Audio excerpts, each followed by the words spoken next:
ভালো আছেন ভাই? হ্যাঁ, ভালো আছি, বলেন। আচ্ছা, ওই যে ইউটিউবে একটা লাইভ স্ট্রিম হয় হচ্ছে দাওয়া উইশ নামক, এই চ্যানেলটা তো আপনি জানেন নিশ্চয়ই। ইউটিউবে দেখেছি দু একবার। হ্যাঁ, হ্যাঁ একটু হ্যাঁ, দেখা তো হয়েছে। সেখানে সেখানে তো একটা ওই যে কোরআনের যেই বীজ উৎপাদন, তারপরে কোরআনের সম্পত্তি বন্টন ইত্যাদি নিয়ে আলোচনা হয়েছে, এবং সেখানে তারা বলছিল যে মানে নাস্তিকদের থেকে ভালো কেউ আসে না কেন আমাদের সাথে আলোচনা করতে। তো আপনি কোরআনের বৈজ্ঞানিক ভুল নিয়ে যাদের সাথে আলোচনা করেন। এক সেকেন্ড, এক আমি একটু সেকেন্ড, বলি। এক সেকেন্ড, না একটু বললেন, আস্তে আস্তে বলেন। আপনার তো এখানে তো মানে আপনি তো স্ক্রিপ্ট পাঠ করতে আসেন নাই, তাই না? যে কাগজে লিখে রাখছেন স্ক্রিপ্ট, এটা বর বর বর বর করে আমি বলে দেবো গিয়া। এটা তো করতে আসেন নাই, আলোচনা করতে আসছেন, তাই না? জি জি। আচ্ছা, তাহলে আপনি ধীরে সুস্থে বলবেন। আমি মাঝখানে মাঝখানে যদি প্রশ্ন থাকে সেটার প্রশ্নের উত্তর দিয়ে তারপরে সামনের দিকে যাইবেন। প্রথমে আমাকে একটু বলেন যে তাদের লাইভে আমার কেন যাইতে হবে, তারা কেন আমার লাইভে আসতে পারে না? কারণ আমি তো দেখি যে আমি হচ্ছে বাংলাদেশের, যদি 5 জন নাস্তিকের, টপ নাস্তিকের কথা বলা হয়, মনে করেন বাংলাদেশে বাঙালি শ্রেষ্ঠ নাস্তিকদের মধ্যে যদি 5 জনের তালিকা করা হয়, সবচাইতে ভয়ঙ্কর নাস্তিক কারা, তাদের ভিতরে তো আমার নাম থাকবে নাকি ভাই? কি বলেন? জি জি, অবশ্যই। আচ্ছা, 5 জনের ভিতরে 3 জনের ভিতরে করলে মনে হয় আমার নাম থাকবে, কিন্তু আমি ধরে নিলাম 5 জনের ভিতরে আমার নাম থাকবে।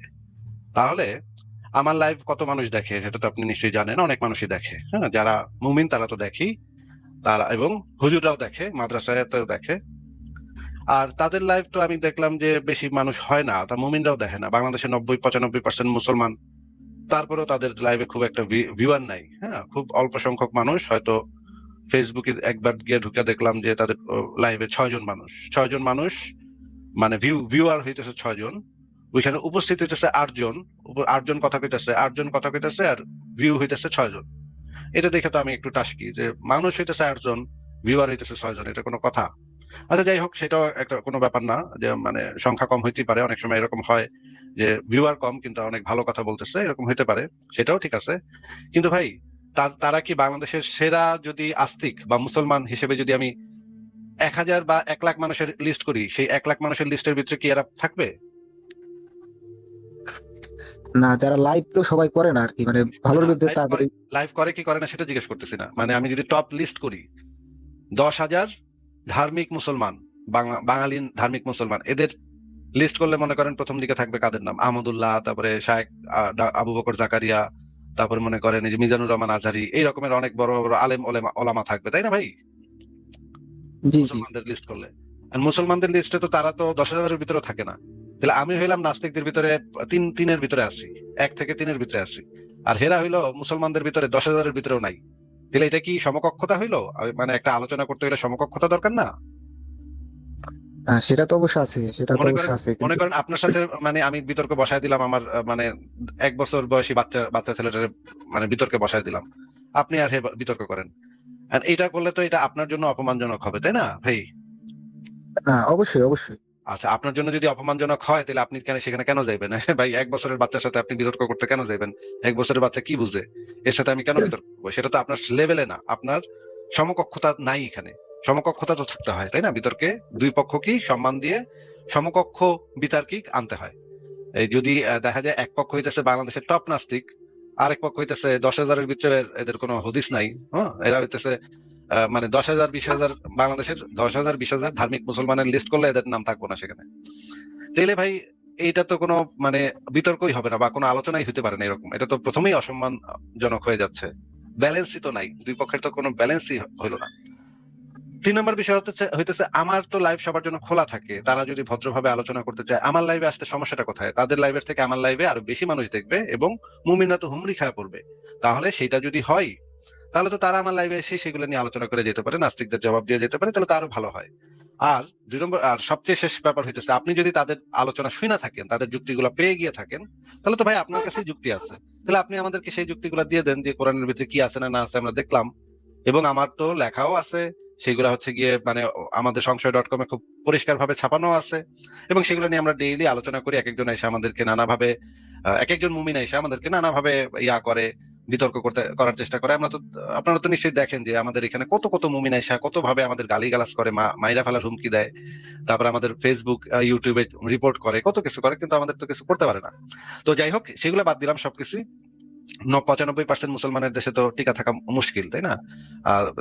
আমরা সামান্য কয়েকজন মানুষের বিপক্ষে লাখ লাখ কোটি কোটি মানুষ, আমাদের তো টিকা থাকা মুশকিলের ব্যাপার। এখন আপনাকে প্রশ্ন, যে আপনি যদি তাদের লাইভে সেই জিনিসগুলা জেনেই থাকেন, যুক্তিগুলা জেনেই থাকেন, যুক্তি তো এমন না যে আপনার মুখ দিয়ে বাইরে যুক্তিটা পাল্টায় যাবে, তা তো না ভাই।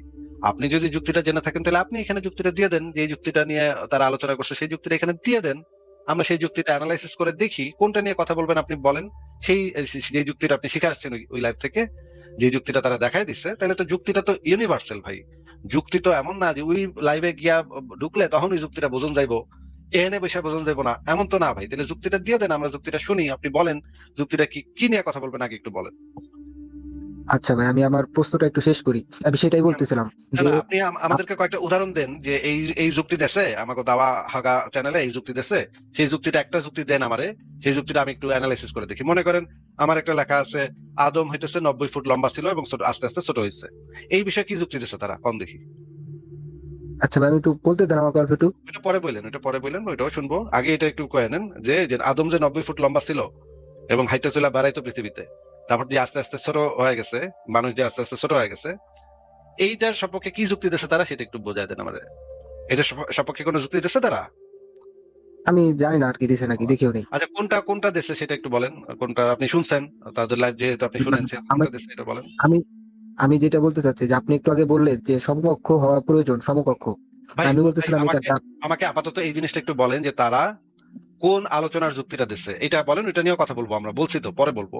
আগে এইটুকের উত্তরটা দিয়ে নেন যে কোন বিষয়ের যুক্তিটা তারা দিচ্ছে, সেটা বলেন, বিষয় সাবজেক্টটা কি। হ্যাঁ, আমি প্রশ্নটা করলে আপনি বুঝতে পারবেন আমি কি না না, বলতেছি। প্রশ্নটা আপনি কইরেন পরে, আপনার প্রশ্নটা শুনবো, পুরাটাই শুনবো। আগে একটু বলেন যে তারা যে যুক্তি দিতেছে, হ্যাঁ, নাস্তিকদের দাঁত ভাঙা জবাব দিতেছে, বুঝলাম ভাই, তারা নাস্তিকদের দাঁত মুখ ভেঙে দিচ্ছে, বুঝলাম। এখন এই যুক্তিটা একটু দেন, কোন যুক্তিটা তারা দিচ্ছে, কোন বিষয়ের উপরে, একটা না, উদাহরণ দেন।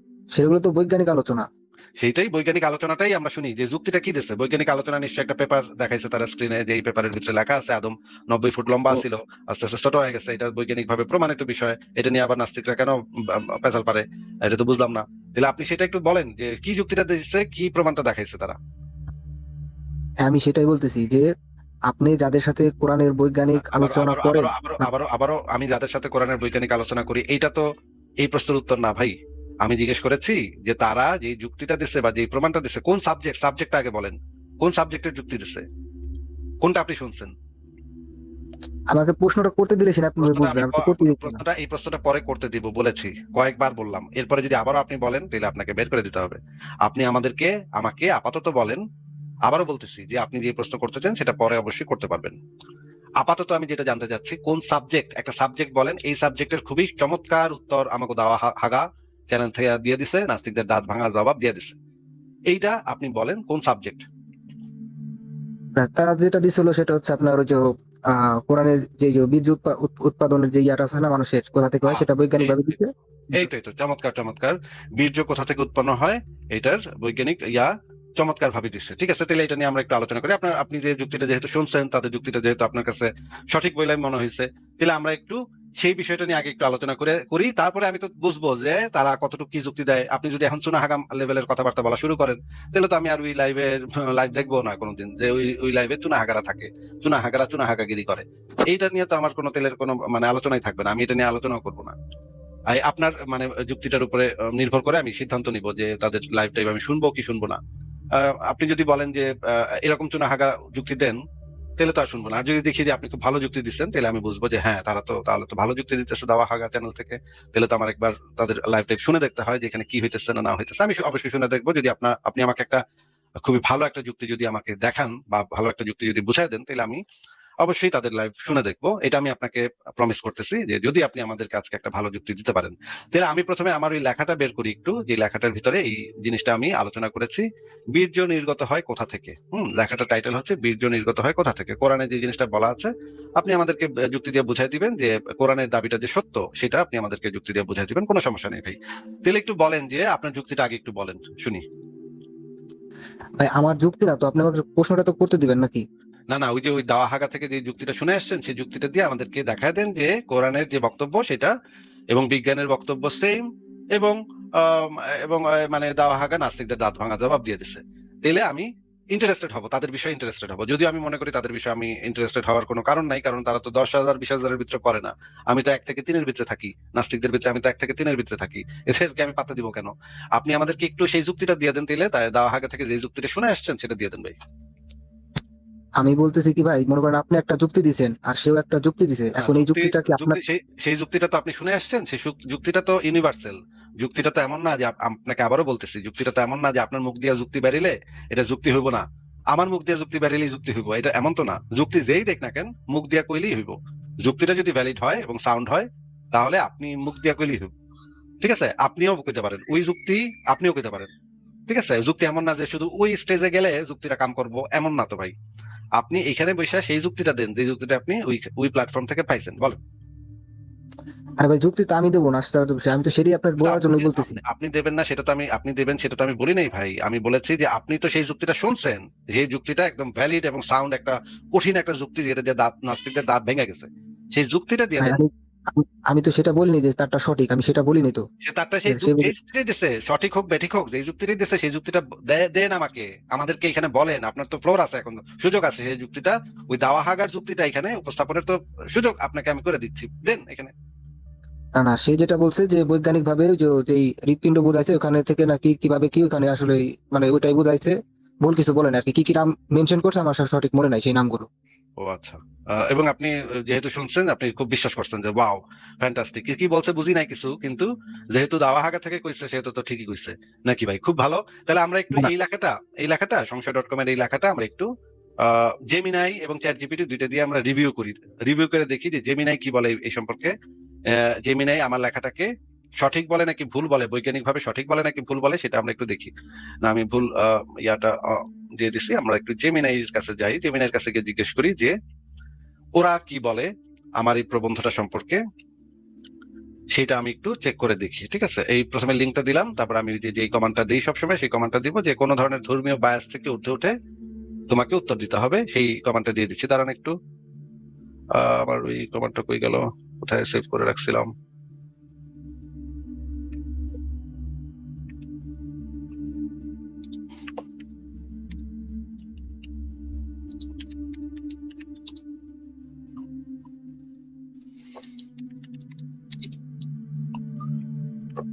আচ্ছা, দেখি। আহ, আপনি কি স্ক্রিনটা দেখতে পাচ্ছেন ভাই? হ্যাঁ দেখতে পাচ্ছি। আচ্ছা, আমি লিখলাম যে সমস্ত ধর্মীয় অন্ধবিশ্বাস থেকে ঊর্ধ্বে উঠে উত্তর দেবে।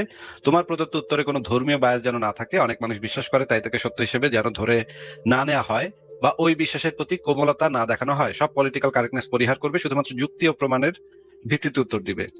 এই প্রবন্ধে যা বলা আছে তা কি বৈজ্ঞানিক ভাবে সঠিক?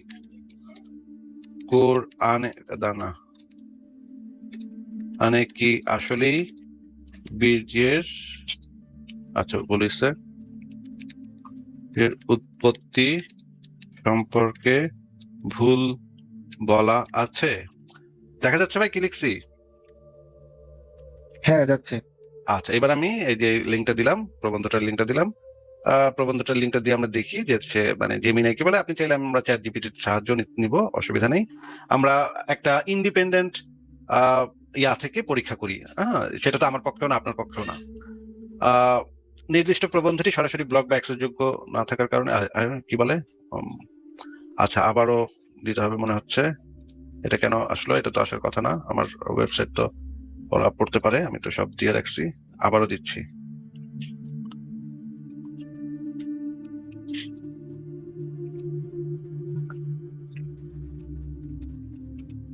না, এটা তাহলে আমি এটা পুরোটা কপি করে দিতে হবে, কারণ ও আমার তো ভাই, ওয়েবসাইটে এখানে না করো এখানে কারণ আপনার পক্ষে আসবে সেটা আমি জানি এটা। না, আমরা ওই যে কোরআনে যেটা এক্স্যাক্টলি বলা আছে আমি তো তাফসির টাফসির সহ দিছি, এবং পূর্ব যুগের মানুষেরা কি বিশ্বাস করতো সেগুলো সব সহ দিয়ে দিছি। এই কারণে আমার বক্তব্যের বিরোধিতা যে করবে এমন কোন বাপের বেটা, হ্যাঁ, নাই ভাই। মানে যারা বিজ্ঞান যুক্তি প্রমাণ এগুলার সাপেক্ষে কথা বলে, এমন কোন বাপের বেটা পয়দা হয় নাই যে আমি যে লেখাটা লিখছি সেটার বিপক্ষে কথা বলবে। এটা ভাই সম্ভব না।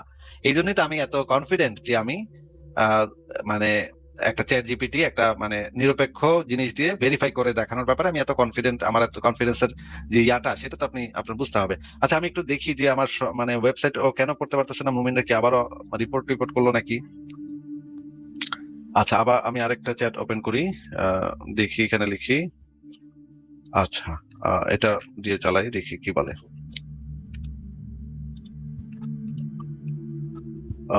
এখন মনে হয় আসতে পারে, দেখি।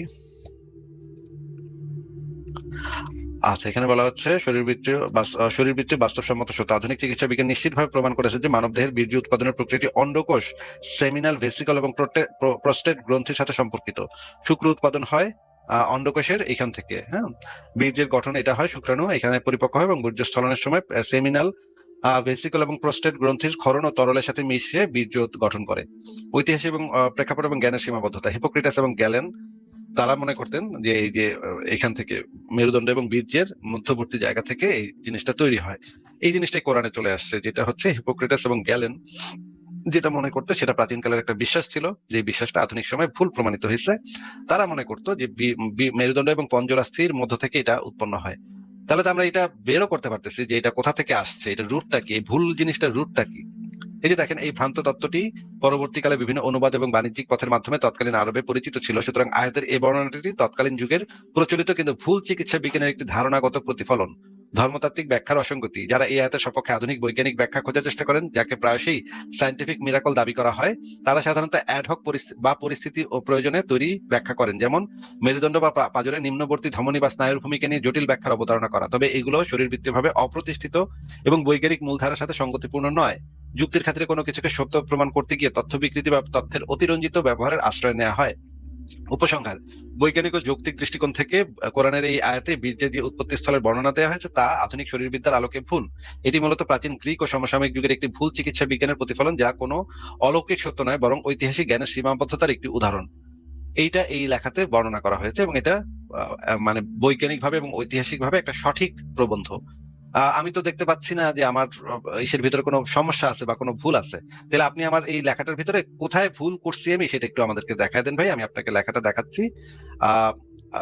স্ক্রিনে দেখেন লেখাটা আমি দিয়েছি, দেখতে পাচ্ছেন লেখাটা? ভাই আমি সব দেখছি এবং এগুলো আগেও দেখছি আপনার ভিডিও। আচ্ছা তাহলে আপনি আমাদেরকে একটু বলেন যে এখানে আমি এই লেখাটা লিখছি। এই যে দেখেন হিপোক্রেটাস কি বলছিল, যার জন্ম হইতেছে 460 থেকে 370 খ্রিস্টপূর্ব।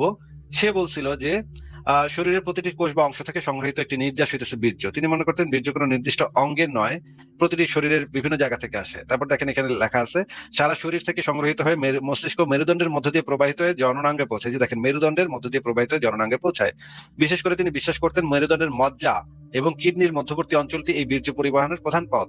এই জিনিসটা বলা আছে হিপোক্রেটাসের on the nature of the child অধ্যায় 2 অন জেনারেশন বইতে। অ্যারিস্টটল কি মনে করতেন? অ্যারিস্টটলের কাছাকাছি জিনিস মনে করতেন। এই যে দেখেন মেরুদণ্ড পিঠের এলাকাটি ছিল শরীরের উত্তাপ কেন্দ্র, তাই তিনি বীর্যের উৎস হিসেবে এই ঊর্ধ্বাংশকে চিহ্নিত করেছিলেন। এটা হচ্ছে Aristotle on the generation of animals বই 1 অধ্যায় 17-18।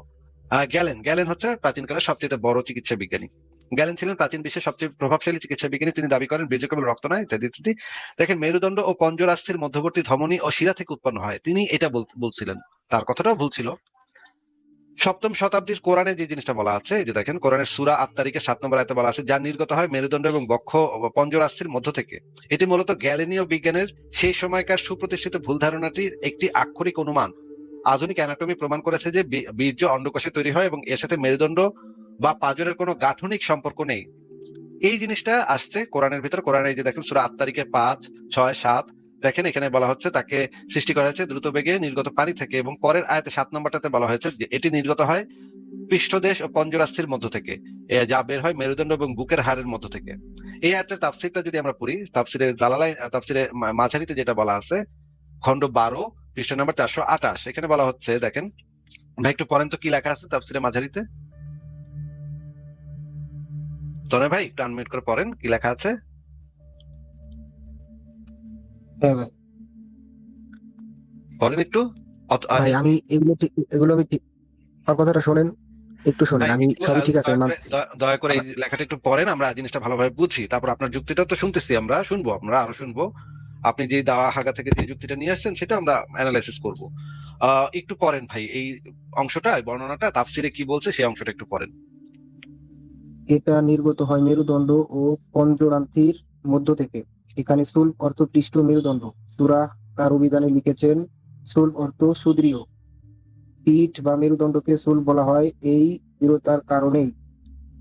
কামুস অভিধানে উল্লেখ করা হয়েছে তারাই অর্থ বক্ষ স্থিত অস্থি, অথবা ওই সকল অস্থি যেগুলো মিলিত হয়েছে কণ্ঠদেশের অস্থির সঙ্গে, কিংবা ওই হাড় যা অবস্থিত কণ্ঠের হাড় ও বুকের মাঝখানে, বা বুকের দুপাশে 4টি করে পঞ্জরান্তি, অথবা 2 হাত, 2 পা ও চক্ষু যুগল, কিংবা হাসুলি ব্যবহৃত হওয়ার স্থান।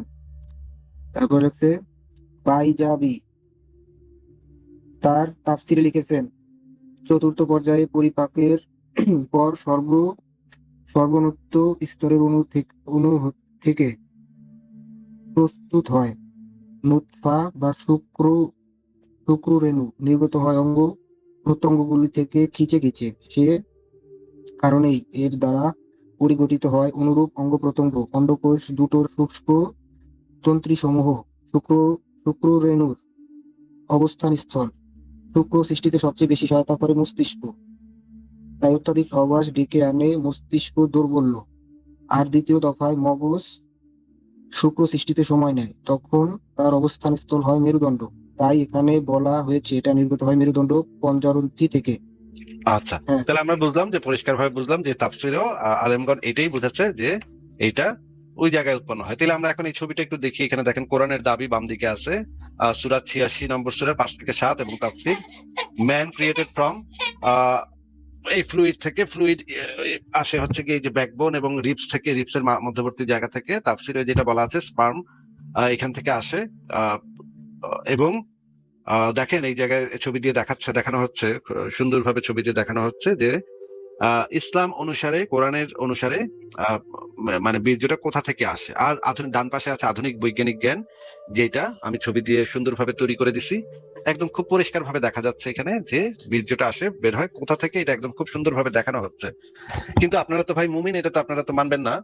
এখন আপনি তাহলে আমাদেরকে একটু বলেন যে ওই যে দাওয়াহাগা থেকে কি যে যুক্তিটা দেওয়া হয়েছে সেই যুক্তিটা আমাদেরকে একটু দেন, যে আপনার যুক্তিটা শুনি। আমরা চাই যেন সব পক্ষের যুক্তি শোনা, মানে আমরা শুনতে পারি। তাহলে ভাই যুক্তিটা দেন।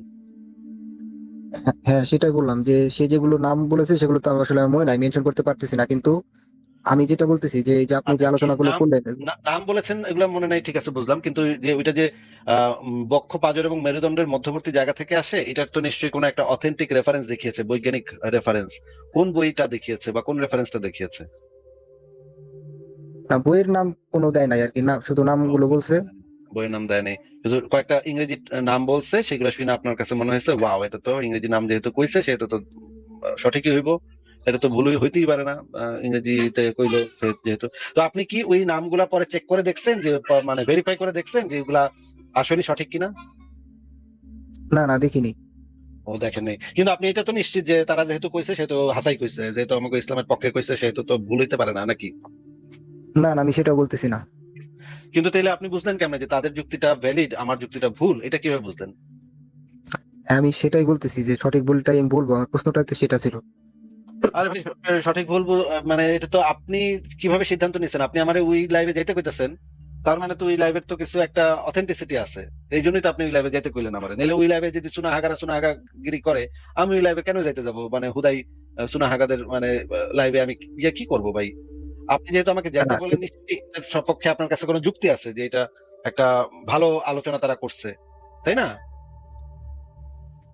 আমি সেটাই বলতেছি। মনে করেন যে আপনি যেই ডকুমেন্টস গুলো দেখালেন সেটা আপনার সাথে এখন আলোচনা কে করলো? আমি করলাম।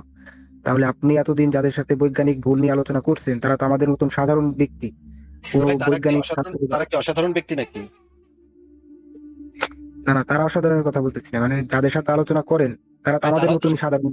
তারাও তো সাধারণ ব্যক্তি, তাহলে আপনার সাথে আলোচনা করলে মানে মানে সমস্যাটা কোথায় আমি তো বুঝতেছি না কেন তারা কিভাবে অসাধারণ হইলো। আর তাছাড়া আমি তো আপনাকে একটা নিরপেক্ষ সোর্স দিয়ে ভেরিফাইও করাইলাম, যেন আমার তথ্যটা সঠিক কিনা। সেটা যত অসাধারণ মানুষই হোক, মনে করেন আইনস্টাইন এসে কালকে আমার সাথে লাইভে বসলো, তাতে তো ভাই আমি যেই জিনিসগুলা দেখাইছি সেগুলো পরিবর্তন হয়ে যাবে না। মনে করেন পৃথিবীর সবচেয়ে ইলন মাস্ক যদি কালকে আমার লাইভে আসে, তাতে তো আমার বক্তব্য ভুল প্রমাণ হবে না। কে সাধারণ কে অসাধারণ তা দিয়ে কি যায় আসে? যায় আসে হচ্ছে আমার তথ্যটা সঠিক কিনা, আমার যুক্তিটা সঠিক কিনা, শুধুমাত্র এইটুকু দিয়ে যায় আসে। কে আমার সাথে কথা বলতেছে তা দিয়ে আমার কি বালটা ফালানো যায় ভাই? না, তারাও চ্যাট জিপিটি দিয়ে সঠিক দেখাইছিল একটা কোরআনের ওই সম্পত্তি বন্টনটা, তাহলে তারাও দেখাইছিল সেটা যেটা আমার সঠিক। তাহলে এখন আবার সম্পত্তি বন্টনে যাচ্ছেন কেন? আমরা তো একটা জিনিস নিয়ে আমি আলোচনা করতেছিলাম। না, উদাহরণ দিচ্ছি আর কি। আশ্চর্য! সম্পত্তি বন্টনে যদি কথা বলতে চান তাহলে আপনি কথা বলেন, অসুবিধা নেই। এটা নিয়ে পরে আলোচনা করেন, একটু পরে করেন আলোচনা। সম্পত্তি বন্টন নিয়ে আমরা আলোচনা করবো না, ঠিক আছে? আপনি যেহেতু প্রসঙ্গটা তুললেন, এটা নিয়ে আলোচনা করব। আপনি আমাদেরকে আগে একটু বলেন যে এই কোরআনের এই দাবিটা যে সত্য, সেইটা সপক্ষে তারা কোনো রেফারেন্স দেখাইছে, কোনো বইয়ের রেফারেন্স, কোনো একটা জার্নালের রেফারেন্স, যে অমুক মানে একাডেমিক জার্নাল, বৈজ্ঞানিক জার্নালে এই জিনিসটা প্রমাণ করা হয়েছে যে কোরআনের এই দাবিটা সত্য, এরকম কিছু দিছে, লিঙ্ক দিছে বা কোনো একটা রেফারেন্স দিছে? না, শুধু নাম বলছে আর কি অর্গানগুলোর। অর্গানগুলোর নাম তো যে কেউ কইতে পারে। অর্গানগুলোর নাম কইলে তো এই যুক্তিটা প্রতিষ্ঠিত হয় না যে ওইটা ওইখান থেকে বাইর হয়। আমি যদি এখন আপনার মানব শরীরের 50টা অর্গানের নাম ইংরেজিতে কই, তাতে তো এই যুক্তিটা প্রতিষ্ঠিত হয় না যে ওই মানে বীর্য ওই মেরুদণ্ড এবং বক্ষ পাঁজরের মধ্য থেকে বের হয় ভাই। হ্যাঁ, সেই জন্যই তো আমি বলতেছি যে মানে আপনি যাদের সাথে আলোচনা করেন তারা তো অতি সাধারণ অশিক্ষিত লোক বা টুকটাক পড়ালেখা জানে। আমিও সাধারণ অশিক্ষিত লোক, আমিও টুকটাক পড়ালেখা করি। তা দিয়ে যায় আসে কি? আমার যুক্তিটা যদি ভ্যালিড হয় তাহলে তো কে কথা কইতেছে, কে কি কইতেছে, এটা দিয়ে তো কিছু যায় আসে না। আরে ভাই, দুজনের পড়ালেখা যদি সেম হয় তাহলে সে বুঝতে পারবো, কিন্তু আমরা তো পড়ালেখা তেমন জানি না। আপনি আরে ভাই, যেটা এই বলবেন সেটা জন্যই হ তো হ এই বলতে জন্যই হবে। তো এই জন্যই তো আমরা একটা নিরপেক্ষ জিনিস দিয়ে চেক করে দেখলাম, আপনাকে চেক করে দেখাইলাম যে এটার ভিতরে যে তথ্যগুলো আছে বৈজ্ঞানিক ভাবে সঠিক কিনা। আমি তো এমন না যে আমার কথা কয়ে দিলাম আপনারা কইলাম হ এটা মাইনা লন, বিশ্বাস করে লন, আল্লাহর রাস্তায় বিশ্বাস করে লন। এটা তো আপনারা বলতেছি না তো। আচ্ছা, আপনি তো সঠিক, তাহলে সমস্যা কি যাইতে? তাহলে আমার লাইভে আসতে তাদের সমস্যা কোথায়? আর তাদের লাইভে তারা ভুলভাল মিছা কথা কইতেছে, ওদের লাইভে আমার গিয়ে লাভ কি? ওরা যদি আপনি যে যুক্তিটা দিলেন যে কয়েকটা শব্দ কইছে, মানব দেহের এই যে এই অর্গান আছে, ওই অর্গান আছে, কয়েকটা ইংরেজিতে মনে করেন শব্দ কইলাম আমি, এইটা দ্বারা তো প্রমাণ হচ্ছে না। এইটা দ্বারা তো প্রমাণ হয় না যে ওই বীর্যটা ওই জায়গা থেকে বের হয়। কয়েকটা ইংরেজি আমি শব্দ প্রমাণের যেটা মনে প্র- করছেন যে ওরে আল্লাহ রে ভাই রে ভাই, আমাগো দাওয়া হাগা চ্যানেলে অনেকগুলা ইংরেজিতে এমন এমন অর্গানের নাম কইছে রে ভাই, আমি তো জিন্দগিতে এই সমস্ত ইংরেজি নাম মানে বাপের জন্মে শুনি নাই ভাই।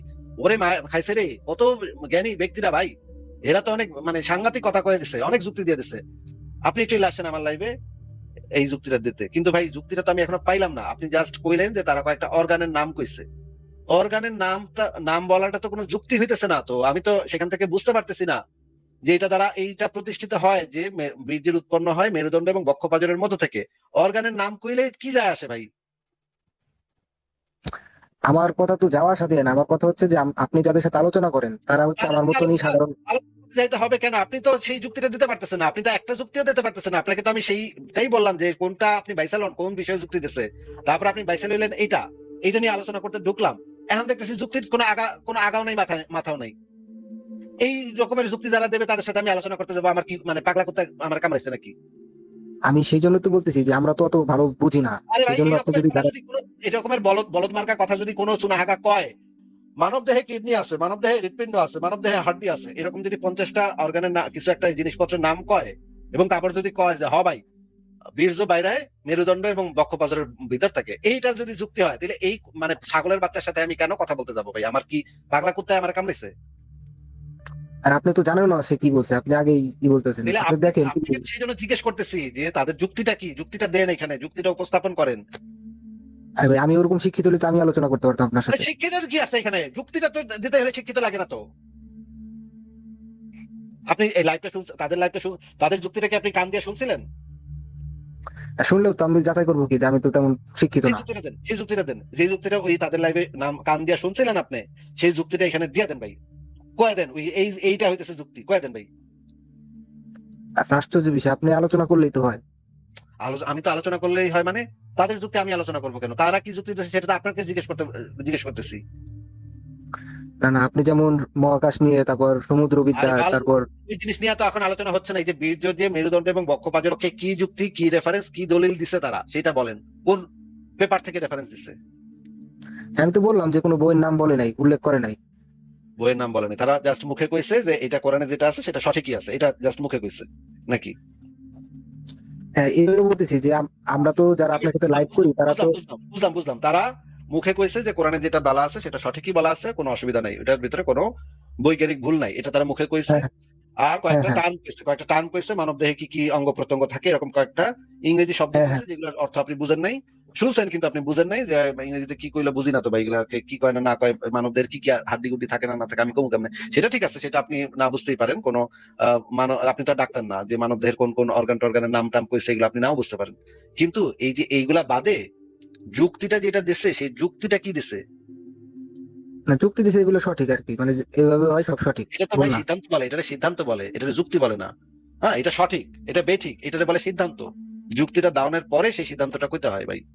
ভাই এইটুকু যদি আপনারা না বুঝেন, এইটুকু যদি না জানেন ভাই, আর কেমনে কথা বলবো মানে আপনাদের সাথে ভাই। আমি তো আপনার ভাই সবই এখন এখন বুঝতে পারছি না আপনার। ভাই, এখন মিউট করে রাখতে হইতেছে ভাই, আর সম্ভব না ভাই, অনেকক্ষণ চেষ্টা করছি আপনার নিয়ে, অনেকক্ষণ টানা চেষ্টা করছি আপনার নিয়ে, আমার পক্ষে আর সম্ভব না ভাই। আপনি ভাই আল্লাহর রাস্তায় দাওয়া হাগা চ্যানেলের ভিডিও শুনেন ভাই, আমার লাইভ শুনেন না ভাই, আল্লাহর রাস্তায় ভাই আপনার পায়ে ধরছি ভাই, আমার মাফ করে দেন ভাই, আপনার পায়ে দুটা ধরি ভাই, আমার ভাই আল্লাহর রাস্তায় ভাই ছেড়ে দেন ভাই। আমার লাইভ জীবনে আর দেখে না তো নয় ভাই, আপনার আমি দুইটা পায়ে ধরি ভাই, আল্লাহর রাস্তায় আপনি দাওয়া হাগা চ্যানেল শুনেন আর হুজুরদের ওয়াজ শুনেন ভাই, এইদিকে ভাই আসেন না ভাই, আল্লাহর রাস্তায় আমার ভাই মাফ করে আপনি দেন। আমাকে দিয়ে যাচাই করতেছেন কেন? না না, আপনাকে দিয়ে যাচাই করতেছি কারণ হচ্ছে আপনি ওই খানের কাস্টমার, হ্যাঁ কাস্টমার যেরকম হয় সেটা তো বোঝাই তো যাচ্ছে। এবং আপনার মানে ইয়া হচ্ছে যে ভাই আপনার সাথে আর কথা বলার আমার কোনো আগ্রহ নেই, আপনাকে আমি মিউট করে রাখতেছি, আপনাকে একটু পরে বেরো করে দিব, আপনি আর আনমিউট করেন না, ঠিক আছে? আর কথা বলার কোনো ইচ্ছা নাই, কোনো ইচ্ছা নেই। আপনি নিজে বাইসা নিলেন যে এই বিষয়ে তারা যুক্তি দিচ্ছে, এই বিষয়ে তারা নাস্তিকদের দাঁত ভাঙা নাকি জবাব দিয়ে দিছে, সব ক্লিয়ার করে দিছে। যুক্তিটা যখন জিজ্ঞেস করলাম আপনি কইলেন যে যুক্তি দিচ্ছে যে হ্যাঁ কোরআনে যেটা আছে সেটাই সঠিক, হ্যাঁ এইটা হইতেছে যুক্তি। আমি বারবার বলতেছি এটা তো সিদ্ধান্ত হইলো, যুক্তিটা দাওনের পরে সেই সিদ্ধান্তে যাইতে হয়। হ্যাঁ, যুক্তিটা আগে দিতে হয় তারপরে সেই সিদ্ধান্তে যাইতে হয়। আপনি কিন্তু না যুক্তি দিচ্ছে কোরআনে যেটা আছে সেটাই সঠিক, ভাই এই টাইপের মুমিনের সাথে তো ভাই আমার ম্যাচ করবে না ভাই, এদের সাথে তো আমি কথা বলবো না ভাই। আল্লাহর রাস্তায় ভাই আপনার সাথে কথা বলবো না, ওই সুনাহাগা দাওয়া হাগার সাথে কথা বলবো না। আমার পক্ষে তো এইগুলোর সাথে এই গাদা পিটা মানুষ করা আমার পক্ষে সম্ভব না ভাই। আমি তো ভাই একজন মানুষ, আমি তো আল্লাহ নবী না বা ফেরেস্তাও না যে এদের মাথায় আমি আইকিউ পয়দা করবো, এদের মাথায় ঘিলু পয়দা করবো, এগুলো তো আমার পক্ষে সম্ভব না ভাই। তো না ভাই আপনার সাথে কথা বলাও সম্ভব না, আপনার ওই সুনাহাগা ভাই দাওয়া হাগার আমি সাথে কথা না ভাই, বের করে দিলাম। এই হইতেছে অবস্থা, চিন্তা করছেন ভাই, চিন্তা করছেন তাদের যুক্তিটা কি, যুক্তিটা হইতেছে কোরআনে যেটা আছে সেটাই সঠিক, হ্যাঁ এটা আর একই যুক্তি। আবারও ভালো করে বুঝাই দিতেছে, এটা হইতেছে মানে আপনার সিদ্ধান্ত হইতে পারে, আপনার কনক্লুশন হইতে পারে, কিন্তু যুক্তিটা তো আগে আপনার ডাউন লাগবে, যুক্তিটা দিয়ে তো দেখাইতে হবে আগে। না না ভাই কোরআনে যেটা বলা আছে সেটাই সঠিক, হ্যাঁ এটাই যুক্তি, এইটা যুক্তি দিচ্ছে তারা। ভাই, এই সাথে কথা বলা সব, এবং এটা এরা আমার কইতেছে আরেক জায়গায় যাইতে কেন, এই সুনাহাগার সাথে কথা আমি কেন বলতে যাব, মানে কি পাগলা কুত্তা কামড়াইছে, মানে কি পাগল হয়ে গেছে, নাকি কামড় দেই মানুষের দেখলে, থেকে আমি জঙ্গি নবী মোহাম্মদের উম্মত হয়েছি, কোনোটাই তো না ভাই। কি একটা অবস্থা। আচ্ছা, কেমন আছেন হ্যাঁ, আপনি? ভালো আছে বলেন। আসিফ ভাই, আমার কিছু বই লাগবে যেগুলো মানে আপনি বলছিলেন যে অঙ্কর মজা আর ছোটদের জন্য মানববাদ, দুইটা আমি অর্ডার করছি, আর কিছু বইয়ের নাম লাগবে পড়ার জন্য। সংশয়.com এ গ্রন্থাগার সেকশনটা দেখেন, ওইখানে অনেকগুলো বই দেয়া আছে। আর আমার বয়স 20 বছর, আর বাংলা ভাষায় লাগবে। বাংলা ভাষায় বই আছে ওইখানে, দেখেন পাবেন অনেক। আর আমার এক প্রশ্ন হচ্ছে যে ভাইয়া, মানে ওই যে সামাইল নাদবী আর জাভেদ আখতারের যে ডিবেট হয়েছিল, ওর মধ্যে আপনি যদি জাভেদ আখতারের জায়গায় থাকতেন তাহলে কি যুক্তি দিতেন? জাভেদ আখতারের জায়গায় আমি থাকলে তো অনেক কথাই আমি বলতাম, কিন্তু জাভেদ আখতার হচ্ছেন একজন অত্যন্ত গুরুত্বপূর্ণ কবি, হ্যাঁ উনি তো আসলে সেরকম নাস্তিকতা বিষয়ে উনি এক্সপার্টও কেউ না, হ্যাঁ উনি হচ্ছেন একজন গীতিকার, একজন কবি।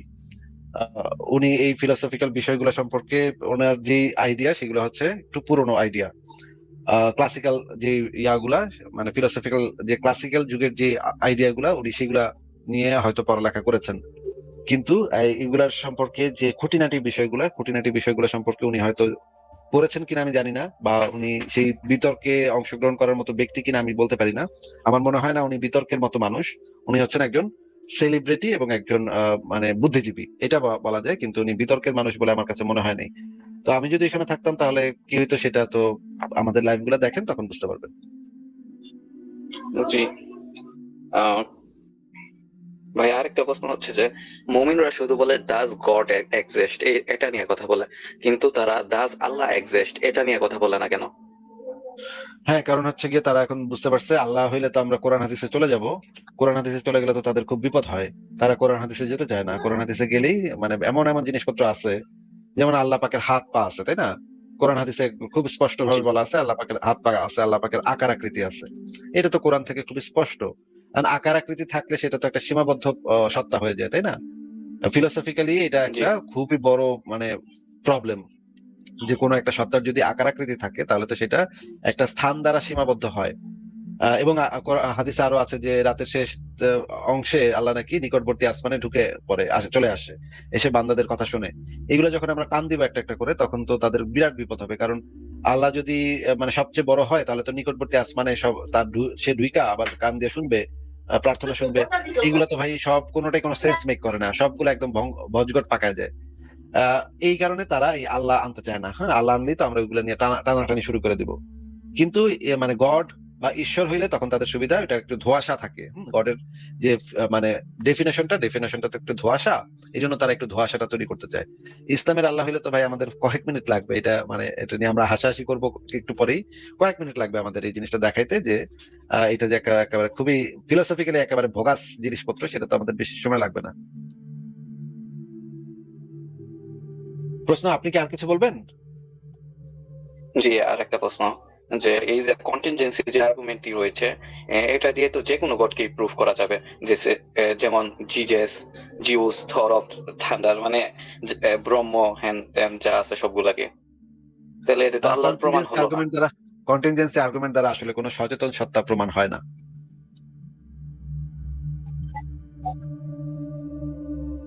কোনো সচেতন সত্তা এটা থেকে প্রমাণ হয় না ভাই। বেস্ট ওই যেটা যে প্রমাণ হয় যে একটা কন্টিনজেন্সি আর্গুমেন্ট জিনিসটাই মানে যৌক্তিকভাবে ভ্যালিড এবং সাউন্ড না। ভ্যালিডিটি থাকতে পারে, কিছু ক্ষেত্রে ভ্যালিডিটি থাকতে পারে, তবে সাউন্ডটা একেবারেই না। সাউন্ডনেস চেক করতে গেলে সেখানে বড় ধরনের সমস্যা তৈরি হবে। কিন্তু তারপরেও যদি সেটাকে আমরা ধরেও নেই, তাতেও কিন্তু সচেতন সত্তা বলে কোনো কিছু প্রমাণ হয় না এই আর্গুমেন্ট থেকে। হ্যাঁ, জি। ঠিক আছে, তাহলে আপনাকে ওই যে বিদায় দিই ভাইয়া, আজকে। লাস্ট আরেকটা কোশ্চেন। আচ্ছা, বলেন। ওই যে অনেক আস্তিকরা দাবি করে যে নাস্তিকরা অন্ধবিশ্বাসী হয়, যে তারা জানে না কি গড আছে অন্ধবি- কিনা, তারা না, কি তাদের বিশ্বাসটা কি, নাস্তিকদের বিশ্বাসটা কি একটু যদি বলতেন। তারা গডকে ডিনাই করে। ডিনাই করাটা তো কোনো বিশ্বাস না। তাদের বিশ্বাসটা কি, তারা কি বিশ্বাস মানে করে? মানে আস্তিকরা বলে যে আমি জানি না আমি গড আপনাকে আছে কি জিজ্ঞেস নাই। করছি, মুস্তাফা ভাই জিজ্ঞেস করছি, জি, নাস্তিকরা যে বিশ্বাসটা করে সেই বিশ্বাসটা কি সেটা বলেন। মানে ওরা বিশ্বাসই করে না যে গড নাই। ওটা তো বিশ্বাস করে না, কিন্তু তাদের বিশ্বাস কি বিশ্বাস জি করে? তাদের বিশ্বাসটা যদি অন্ধবিশ্বাস ক্যাটাগরিতে ফেলতে হয়, তাহলে তো তাদের বিশ্বাসটাকে ডিফাইন করতে হবে। তাদের বিশ্বাসটা কি সেটা বলেন। জি, বিশ্বাসই তো করে না। আরে বিশ্বাস না করলে তাহলে সেটা অন্ধবিশ্বাস কেমনে হবে? বিশ্বাসই করে না তাহলে সেটা কোনো অন্ধবিশ্বাস বা অন্ধবিশ্বাস বা ল্যাংড়া বিশ্বাস বা লুলা বিশ্বাস সেটা কেমনে হবে যদি বিশ্বাসই না থাকে সেখানে? জি ভাই আমি বুঝতে পারছি, কিন্তু এই যে ভাই সাজ্জাদুল আপনার মাওলা মনে করেন, শান্ত ওরা। ভাই ভাই মনে করেন জি ভাইয়া আপনার বলেন। আপনার আমি বললাম যে আপনার মানে ব্রেইনে একটা সমস্যা আছে। এখন যদি আপনার ব্রেইনই না থাকে তাহলে তো ব্রেইনে সমস্যা থাকবো কোত্থেকে ভাই, তাই না? নাকি? জি মনে করেন একটা জি কম্পিউটারে ভাইরাস আছে, হ্যাঁ, কম্পিউটারই নাই, তাহলে কম্পিউটারের ভিতরে ভাইরাস ঢুকবো কেমনে ভাই? যদি বিশ্বাসই না থাকে, নাস্তিকদের যদি বিশ্বাসটাই না থাকে, অবিশ্বাস থাকে বা বিশ্বাসের অভাব থাকে, তাহলে সেটাকে আমরা বিশ্বাসের ক্যাটাগরিতে ফেলবো কিভাবে? তাদের তো কোনো বিশ্বাসই আপনি দেখাতে পারতেছেন না, তাহলে এটা অন্ধবিশ্বাস নাকি যৌক্তিক বিশ্বাস না কি বিশ্বাস, কোন ক্যাটাগরির বিশ্বাস, এটা আমরা ডিফাইন করব কিভাবে? ভাই এই টাইপের লোয়ার লেভেলের সুনাহাগাদের মানে মানে কথাবার্তা যদি আপনার শুনতে ভালো লাগে শুনেন, কিন্তু ভাই এগুলা নিয়ে না ভাই, বেশি ডিসকাশন করা না ভাই, আমাদের পক্ষে সম্ভব না ভাই। প্রশ্ন ভাই, তাহলে আজকে ভাইয়া, আপনাকে আমরা বিদায় জানাই, হ্যাঁ? জি ভাইয়া ঠিক আছে।